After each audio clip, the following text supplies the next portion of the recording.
សួស្តីបងប្អូនអរគ្នាបាទថ្ងៃនេះដែលខ្ញុំមានវីដេអូខ្លីមួយទាក់ទងទៅនឹងវប្បធម៌ជនជាតិដើមភាគតិចនៅខាងខេត្តរតនគិរីយើងណាបាទហើយក្នុងវីដេអូនេះដែរបាទសូមអភ័យទោសដែរសម្រាប់ការបញ្ចូលសំឡេងដោយសារយើងអត់បានបើម៉ៃយើងអាចអួតតិចបាទហ្នឹងហើយអានឹងវប្បធម៌បៃណីជនជាតិដើមភាគតិចរបស់យើងបាទគឺរាល់ពេលមានកម្មវិធីគឺគេតែដាំបាយខ្ចប់បាយធ្វើម្ហូបសម្រាប់ទទួលភ្ញៀវក្នុងភូមិឬក៏ភ្ញៀវក្រៅភូមិអីចឹងទៅបងប្អូនបាទហើយចាស់ទុំប្រុសចាស់បងនឹងគាត់ញាប់ដៃញាប់ជើងត្បាញផងបាទដើម្បីឆាប់ហើយបាទហើយ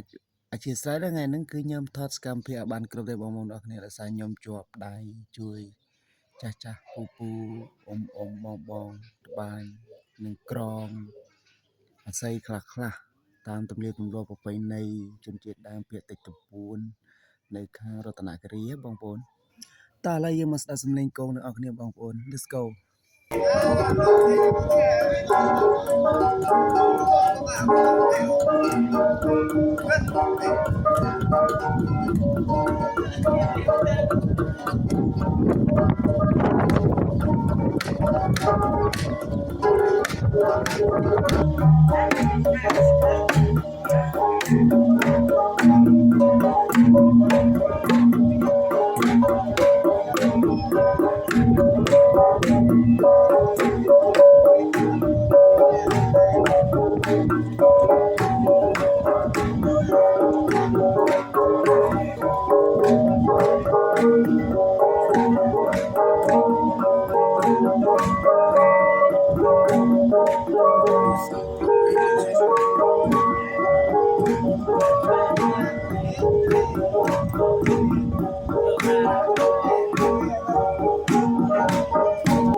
ហ្នឹងហើយបងប្អូនឥឡូវគេចាប់ផ្ដើមដុតវាហើយយកទៅកោសយកទៅលាងទឹកហើយច្រាំ